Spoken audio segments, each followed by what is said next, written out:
Welcome to my channel.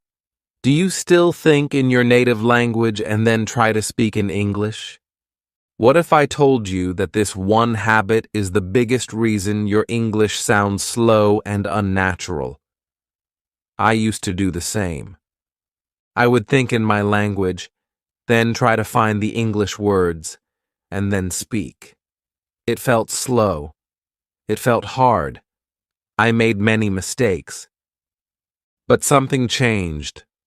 Today, I'll show you how to stop translating and start speaking naturally, with real tricks that actually work. These tricks help me speak English without fear, without delay, and without confusion. They can help you too. Stay with me. This could change everything. Chapter 1. My problem with translating every word. When I started learning English, I had one big habit.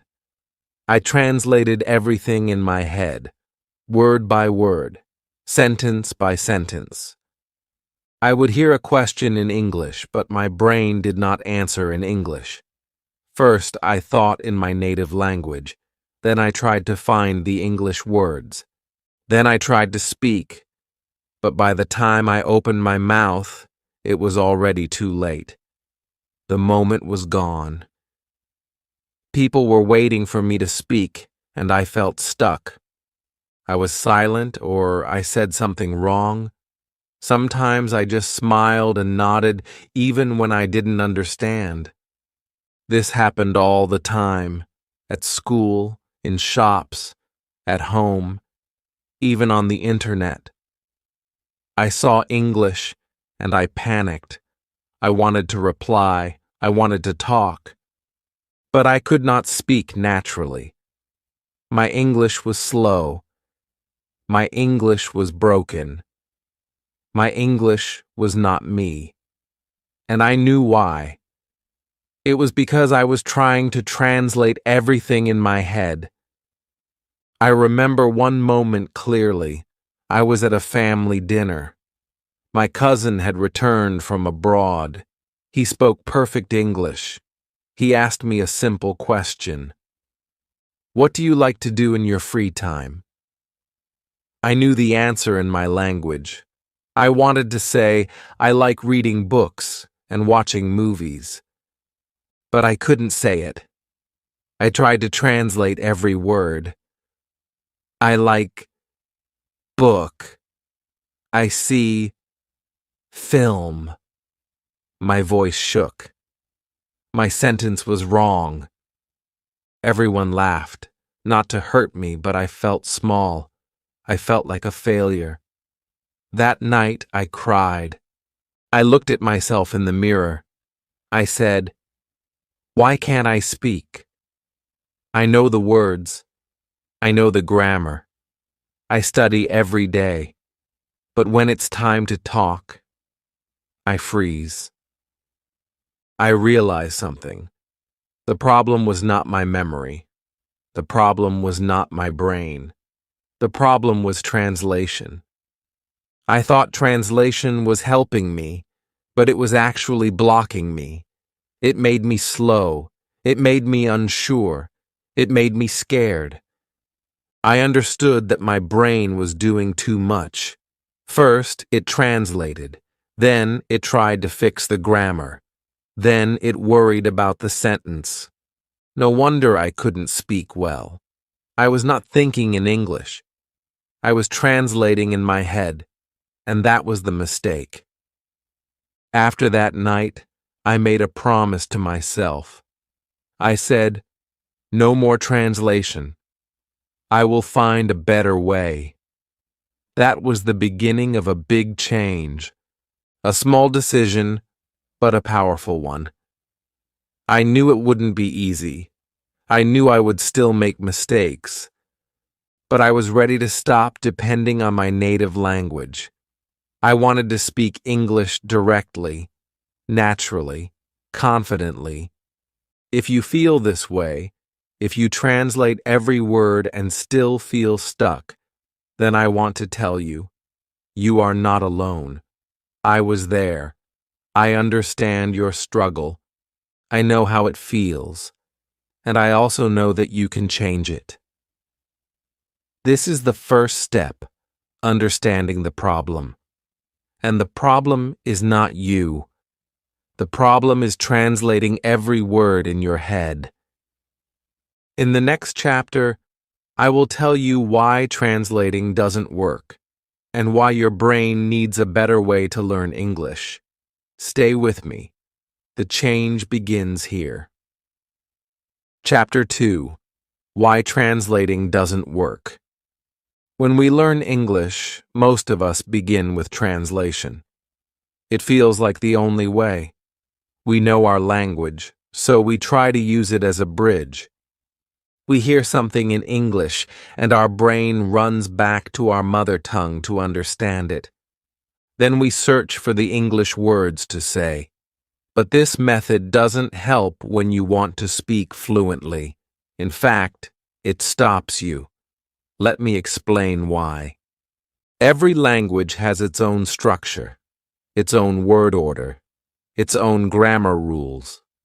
What sounds normal in one language sounds strange in another.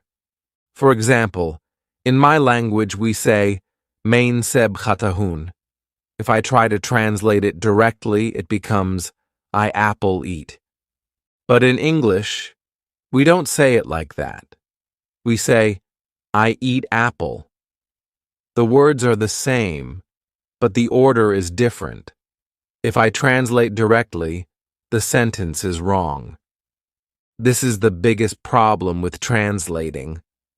Your brain tries to follow the rules of your language while speaking English. It mixes the two, and that creates confusion. You feel nervous. You stop in the middle. You lose confidence. You say, why can't I speak properly? But the truth is, it's not your fault. It's the habit of translation that causes this problem. Sometimes there are words in your language that don't even exist in English, or the meaning changes. For example, we might say something in our language to show respect or to speak formally. But in English, the same sentence becomes too cold or too direct. It changes the feeling. It changes the message. Translation breaks that emotion. The listener feels something else, not what you meant. That's not all. Some English phrases cannot be translated at all. For example, think about idioms. We say, it's raining cats and dogs. If we try to translate this into another language, it will sound funny or nonsense. It's not about animals.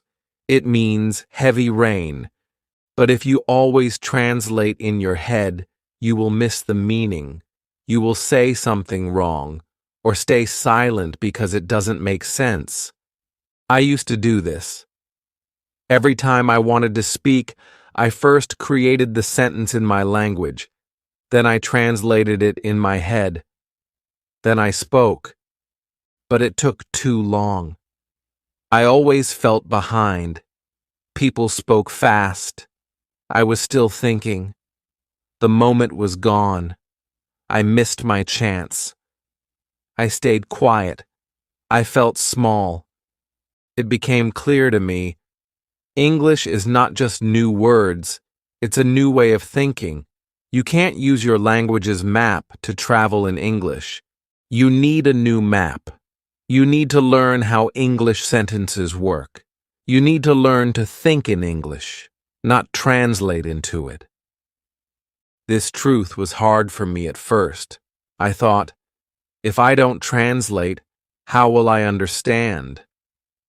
But the real question is, if I keep translating, how will I ever speak naturally? This question changed me. It woke me up. I realized that I needed to train my brain to think directly in English, even if it was slow in the beginning. I had to stop using my first language as a support. I had to walk on my own. And the good news? Your brain can do it. It just needs time. It needs training. It needs the right practice. In the next chapter, I will tell you what happened the day I decided to stop translating, and how that one choice helped me take my first real step toward natural English. If you have been translating every sentence in your head, don't worry. Many people do. I did it too. But now you know the reason why it doesn't work. You are ready to try something better. Let's take that step together. Chapter 2. Why translating doesn't work. When I was learning English, I thought translation was the best way. I thought, I already know my language, so I will just translate each sentence into English.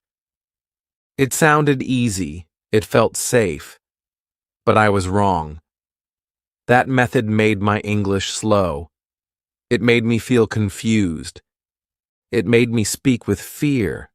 I didn't know it in the beginning, but later I understood translation was the biggest mistake I was making.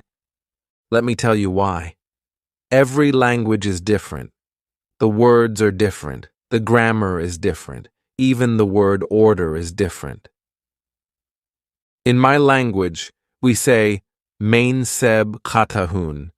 If I translate it directly into English, I say, I apple eat. But this is wrong in English. The correct way is, I eat apple. So you can see, if we try to translate word by word, the sentence becomes strange. People will not understand us, or they will think we don't know English, and we lose confidence. That's just one sentence. Now think about long sentences. Think about feelings, emotions, jokes, or idioms. They are even harder to translate. For example, in English, people say, break the ice.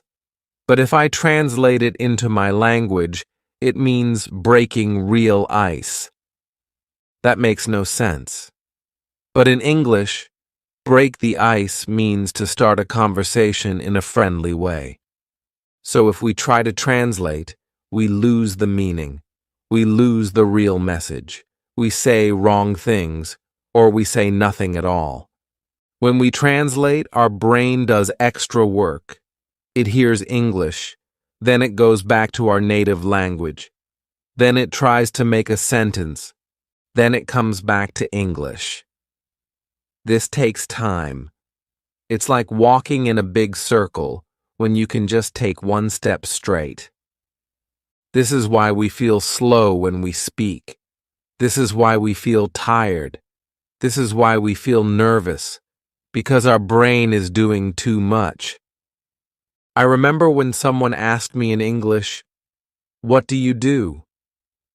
I wanted to answer. I knew what to say in my language, but I started translating in my head, and I forgot the English words. I said, I do study, work, something. It didn't make sense. I saw the other person's face. They didn't understand me, and I felt ashamed. I said to myself, why can't I speak clearly? But now I know the answer. I was translating. And I also remember another moment. I heard someone speak English without stopping. They were not translating. They were thinking in English. Their sentences were not perfect, but they sounded natural. I thought, how do they do it? The answer was simple. They had stopped translating. They had trained their brain to think directly in English. That was the day I started to understand. Translation is not the real way. Translation is just the beginning. It helps for a short time. But if you want to speak fluently, you must let it go. You must build a new way, a way where English lives in your mind, not just in your notebook. So, if you are always translating before you speak, it's okay. Many learners do it. I did it too.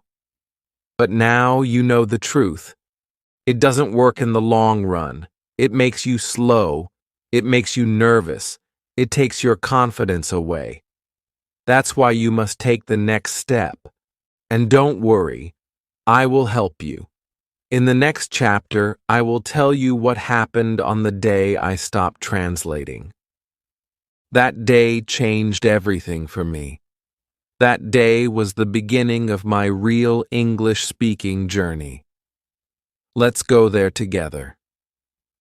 Chapter 3. The day I stopped translating. I still remember the day. It was quiet outside. The sky was gray. I was sitting at my study table looking at my English book. I had a pen in my hand and a notebook full of words I had translated. I had written meanings in my language for every English word I learned. Page after page. Word after word. I thought I was doing the right thing. But I still couldn't speak. I still couldn't think in English. And I felt tired. Tired of translating. Tired of forgetting. Tired of feeling small when someone spoke English fast. That day, something inside me broke. Not in a bad way. In a way that wakes you up. I asked myself, how long will I do this? How long will I be afraid to speak? How long will I need translation to survive in English? My heart felt heavy. My eyes were wet. I had tried so hard. I had studied so much. But still, I couldn't express my own thoughts. Suddenly, I closed the book. I looked at the words and I said, no more. I knew something had to change. I couldn't keep doing the same thing and expect something new to happen. So I made a decision, a real one. I said, from today, I will stop translating in my head. I will learn English in a new way. I will think in English, even if I make mistakes. It was scary. I won't lie. It felt like leaving something safe. Translation was like a crutch. It helped me walk when I couldn't stand on my own. And now I was throwing it away. I was afraid. What if I couldn't speak at all? What if I forgot everything? But deep down, something stronger was growing. Hope. A little voice said, try. Just try.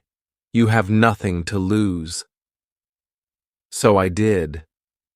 That day, I chose to speak to myself only in English. Simple words, small sentences. I said, I am hungry. I will eat now. This is a spoon. This is a chair. I didn't think in my language. I didn't translate. I only used what I already knew in English. And something amazing happened. I felt free.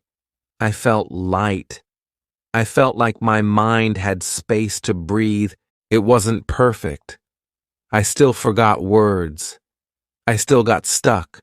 But it was real. It was mine. And I wasn't afraid anymore. I was learning in a natural way, the way a child learns their first language. Slowly, with mistakes, but with honesty. That night, I went to bed and smiled. For the first time, I had spoken English without using my native language. Not in a big conversation, not in front of people, just with myself. But it was a start. And it meant everything to me. From that day, I made it a rule. No more translation in my head. I would try to think in English as much as I could. When I saw something, I said the word in English. When I felt something, I tried to describe it in English. I feel tired. This is beautiful. She is smiling. It felt strange at first, but after some time it became easier. It became normal. That day was not just about stopping translation. It was about taking control, about believing in myself, about saying, yes, I can learn English naturally. I don't need to be perfect. I just need to be brave. Maybe you are also at that point. Maybe you are tired of translating just like I was. Maybe your heart also says, try a new way. If yes, then do it. Trust me, you can. It's not easy, but it is powerful. In the next chapter, I will tell you how I began thinking in English using small, simple words. That's how I trained my brain to work in English without fear, without translation. And you can do it too. Let's take that step together. Chapter 4. Think in English with small words first. After I stopped translating in my head, I felt free. But I was also confused. I thought, if I don't translate, what do I do instead? I needed a new way, a better way. That's when I found the first step, thinking in English with small words. Very small, very simple. I'm talking about easy sentences like, I am happy, this is a pen, or he is here. That's how I began. That's how I trained my brain to think in English without fear. You don't need big grammar to begin. You don't need long, complex ideas. You just need small, safe sentences that feel like home. When I woke up in the morning, I would say to myself, I am awake. I would look outside and say, it is sunny. I would look in the mirror and say, I am tired. No one was watching. No one was judging. I was just thinking in English, one small sentence at a time. This was new for me. Before, I always tried to say big things. I wanted to sound smart. I wanted to speak like native speakers. But that only made me more afraid. I would start a sentence and stop halfway. My brain got stuck. My words disappeared. That's why I say this now. Don't begin with long sentences. That's the wrong way. It looks powerful, but it makes your journey slow. It takes away your confidence. It brings back the habit of translation. And we don't want that. So here's what to do. Start simple. Use what you know. Say small things in English to yourself every day. This is my phone. The tea is hot. I am busy. She is kind. These are not just sentences. These are thoughts. And every thought is a little seed. When you plant many seeds, they grow. That's how fluency begins. Here's one trick I used, and it helped me a lot. I looked around me and named things in English. If I saw a chair, I said, chair. If I saw a clock, I said, clock. If I saw my shoes, I said, these are shoes. It was simple, but it worked. My brain started using English without asking for translation. It became a game for me. Every time I saw something, I said the word in English. You can try this too. Look around right now. What do you see? A wall? A window? A light? Just say the name in English. Then try to make a tiny sentence. This is a wall. The window is open. The light is on. That's it. Don't try to say something deep or clever. Not yet. Just practice short, clear thoughts. You can also use your feelings. When you feel something, try to say it in English. I am cold. I feel sleepy. I am hungry. These feelings are part of daily life. And when you use English to express them, your brain starts to think naturally in English. You stop running to your native language. You stop translating. Sometimes I would even speak to myself while walking, softly, just to practice. I am going to the market. I see a dog. There are many people here. It felt strange in the beginning, but after a few days, it felt normal. And after a few weeks, I could think in English without effort. It became my habit. Thinking in English is not about grammar tests or big words. It's about building small moments every day. These moments become your new language path. You don't even realize how strong you are becoming. But slowly, your brain starts to live in English. And here's something important. Don't wait for the perfect time. There is no perfect time. The best time is now. Right now, this moment. You can start with one word, one sentence, one thought. That's all it takes. In the next chapter, I'll tell you how I started speaking before I felt ready. Because the truth is, you'll never feel 100% ready. And that's okay. Fluency comes when you step forward even when you feel nervous. Let me share how I did it, and how you can too. Chapter 5. Speak before you're ready. I want to tell you something important today, something that changed my life.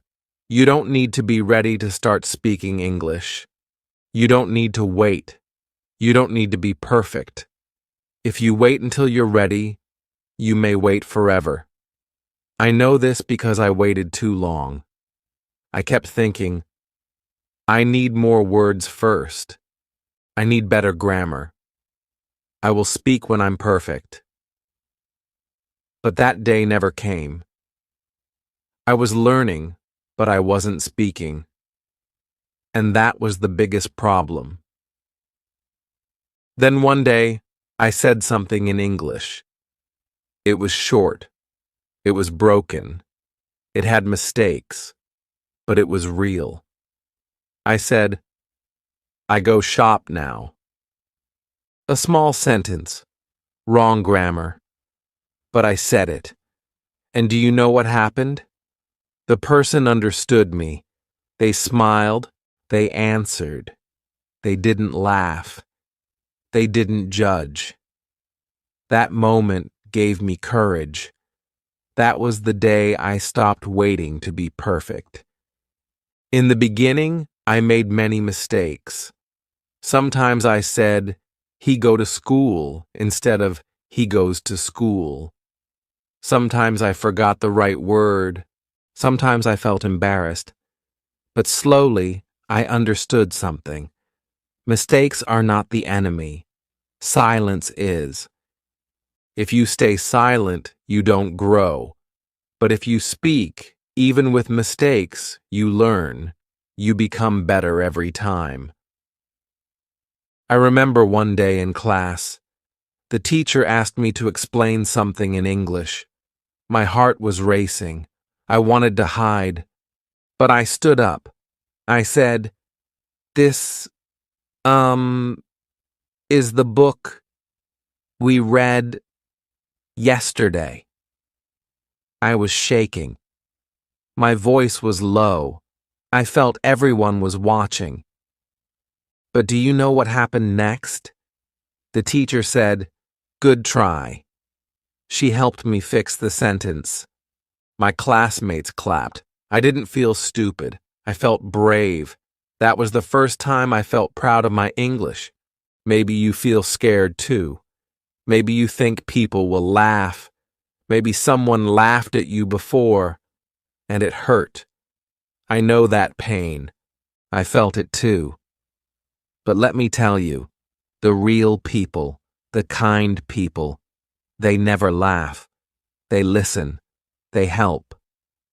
And even if someone does laugh, it says more about them than about you. You are learning. You are trying.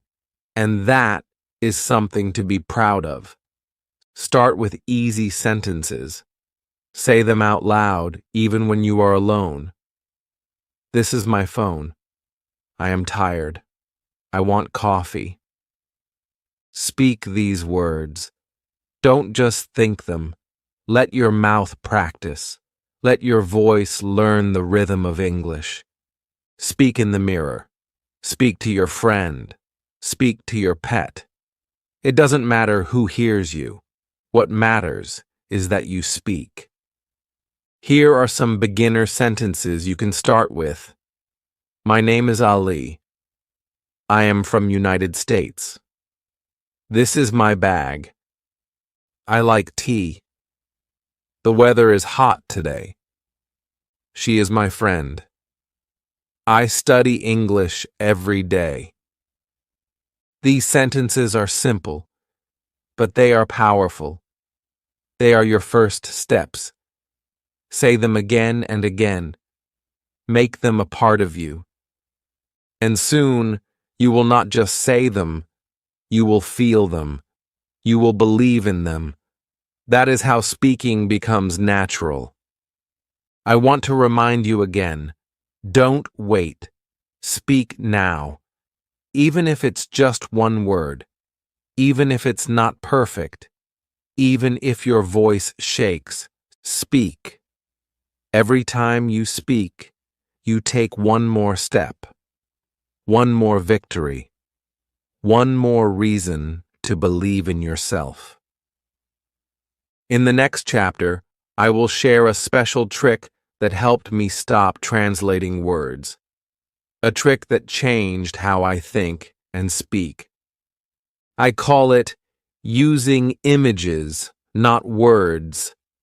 This method made English come alive in my mind. I will show you how to do it too. Let's keep going. You are doing great. Chapter 6. Use images, not words. There is one trick that changed the way I learned English. It made everything faster, easier, and more natural. I call it a secret because no one told me this in school. But once I found it, I felt like I had discovered something powerful. The trick is simple. Stop using your language and start using images. Let me explain. When you learn the word apple, what do you see in your mind? Do you see the word written in your language? Do you think Seb or manzana or any other word in your language?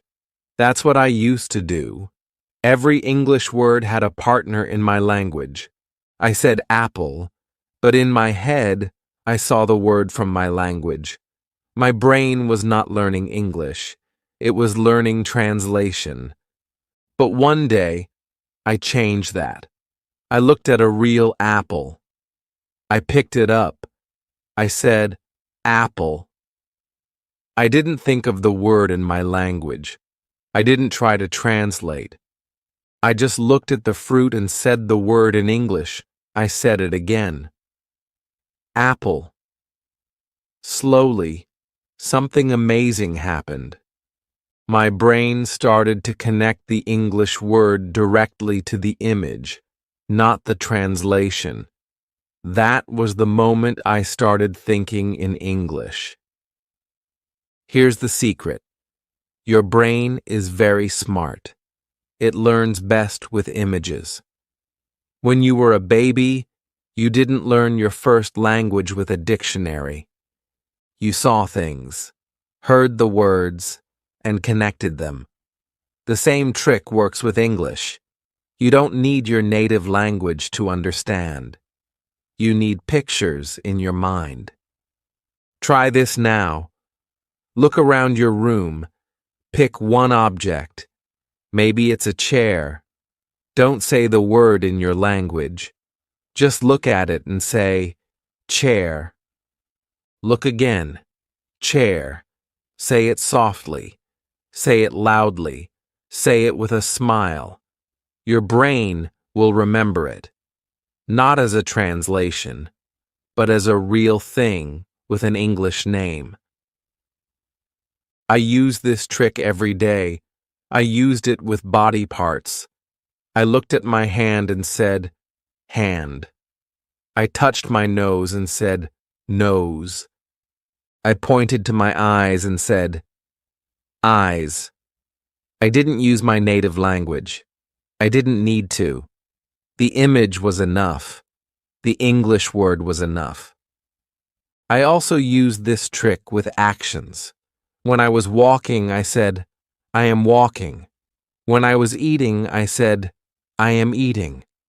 I saw the action, and I used English to name it. I didn't say the word in my head first and then translate. I just lived it in English. You can use this method for feelings too. When I felt sad, I said, I am sad. I didn't go back to my language. I looked at my face in the mirror. I saw the emotion. I said, the English word. This is how the brain starts to think in English. Slowly, naturally, through pictures and moments. Now let me give you a few beginner exercises. These will help you train your brain. Object practice. Take 5 things around you. Say their English names 3 times. Look at them, touch them, feel them, no translation. Action words. While doing anything, eating, drinking, writing, say the action in English. I am drinking water. I am opening the door. Say what you're doing, not what you're thinking in your language. Feeling. Check. Every few hours, ask yourself, how do I feel? Use English to answer. I am tired. I am excited. I feel okay. Do these daily. You will see the magic. Your brain will stop asking for translations. It will go straight to English. That's when you'll know you are starting to live in English. When I started doing this, I felt something strange at first. It was like letting go of an old friend, my first language. But then I realized something. I wasn't losing anything. I was gaining something new. I was building a new world inside me, a world where I didn't need to translate anymore. In the next chapter, I'll show you another powerful trick. We will stop learning only words and start learning phrases. Because when you use phrases, you speak faster, you sound natural, and you don't have to build every sentence from zero. Let's keep going. It gets easier from here. Chapter 7. Learn phrases, not words. When I first started learning English, I focused only on words. I made long lists of vocabulary. I wrote them in notebooks. I repeated them again and again. I memorized words like book, pen, apple, run, eat. I thought I was learning fast. But when I had to speak, I didn't know how. I had the words, but I couldn't use them in real conversation. I didn't know how to connect them. That's when I understood something important. Words are not enough. You need phrases. Learning phrases changed everything for me. When you learn full phrases, your brain learns how English is used in real life. You don't need to build a sentence every time. You don't need to think so much. The words come together automatically. It feels easy. It feels natural. Let me give you an example. Instead of learning the word name, I learned the phrase, "What's your name?" It's short, it's useful, and I can use it anytime. Instead of learning help, I learned, "Can I help you?" Instead of learning understand, I learned, "I don't understand." These are full sentences, real phrases. They helped me speak faster and with more confidence. Here are some phrases I learned first. How are you? I'm fine, thank you. Excuse me. Can you repeat that? What do you mean? Where are you from? I like it. That's okay. I'm sorry. See you later. These are not difficult, but they are powerful. I use them every day. I practice them in front of the mirror. I said them while walking. I use them in small talks with friends. And slowly, they became part of me. I didn't need to think. My mouth just said the words. I also kept a small notebook. Every time I heard a useful phrase, I wrote it down. If I heard someone say, "It doesn't matter," I wrote it. If I saw the phrase, "Let's go," I added it. My list grew day by day. It became my personal phrase book, and I used it more than any grammar book or vocabulary list. Here's why this method works. Phrases teach you grammar without you noticing. When you say, "I don't understand," you are using grammar. But you're not thinking about rules. You're just saying what you've practiced. It's like learning music. You don't study notes one by one. You learn whole songs. That's how English works too. Learn the songs, the phrases. Let me show you a mistake many learners make. They memorize 100 words, but they can't speak. They know go, store, want, but they can't say, "I want to go to the store."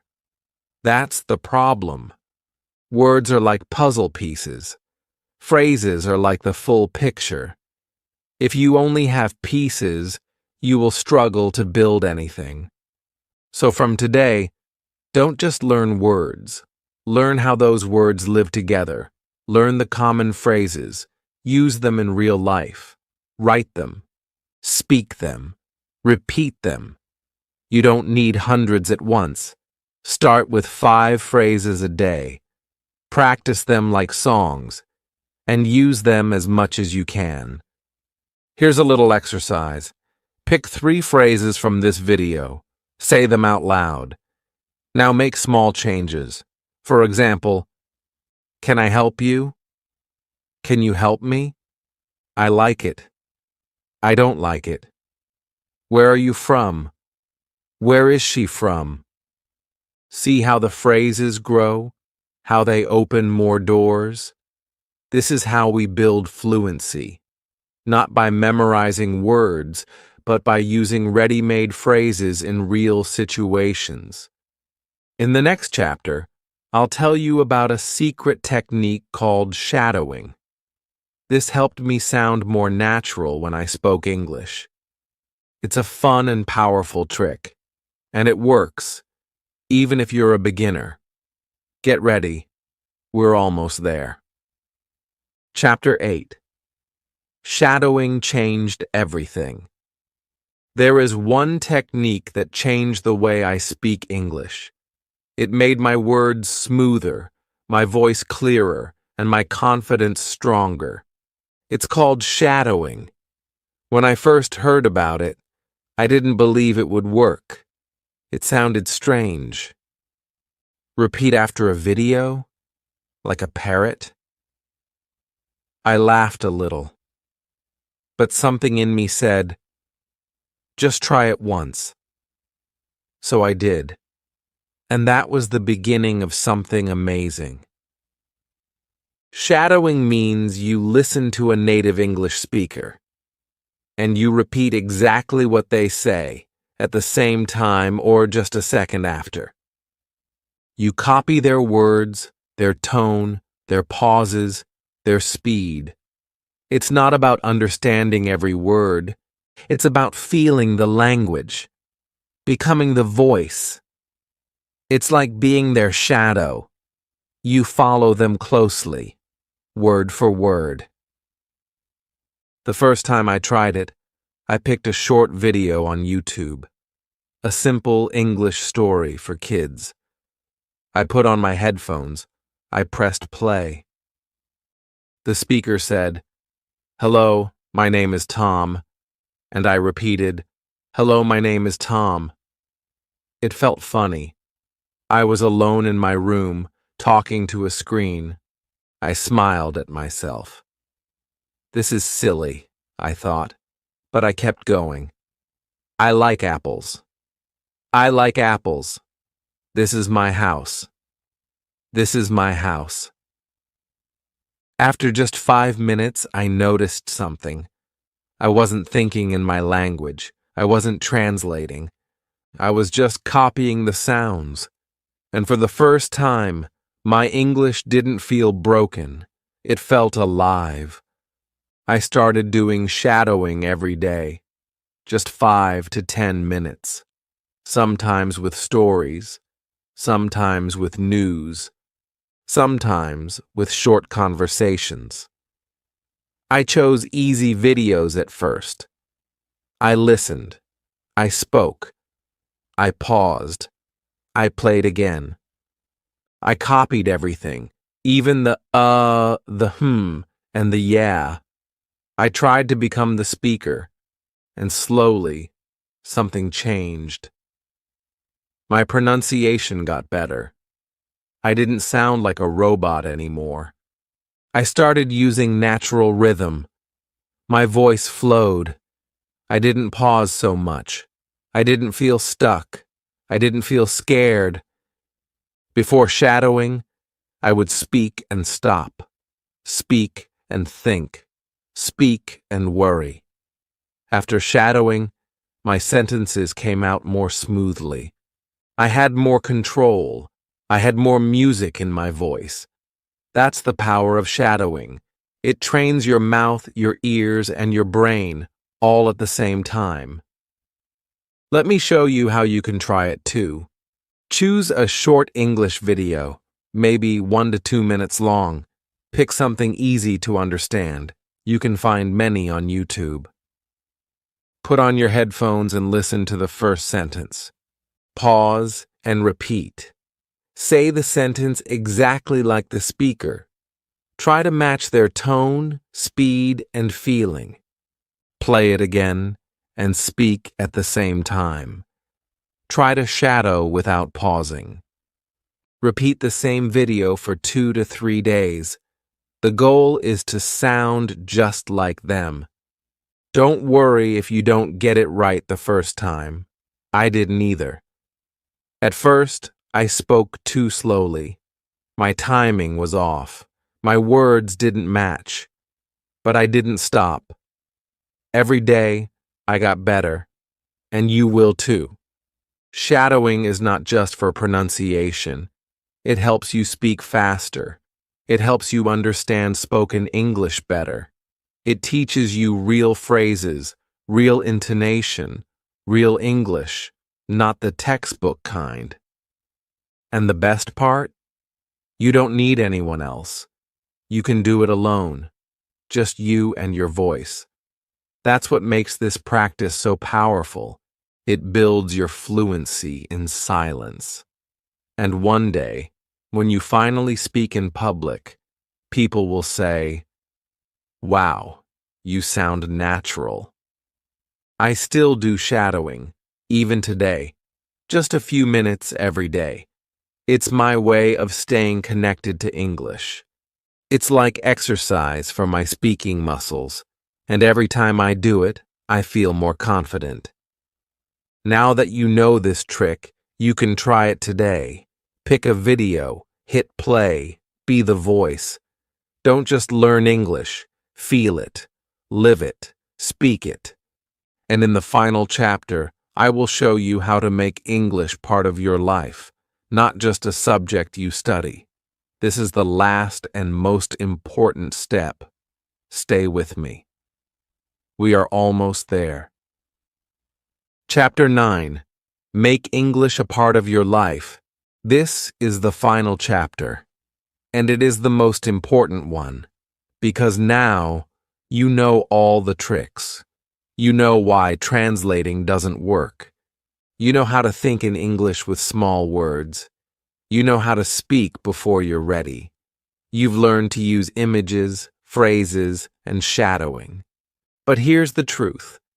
Tricks only work if you use them every day.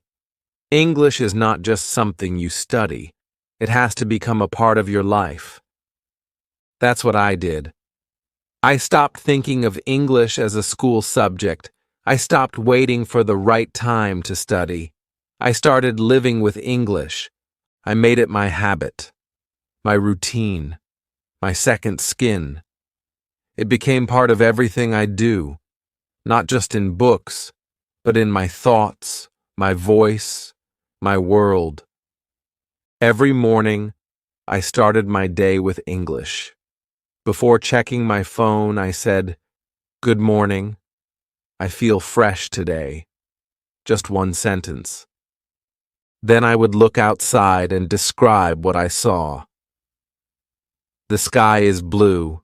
The sun is bright. These were small moments, but powerful. They helped my brain stay in English mode.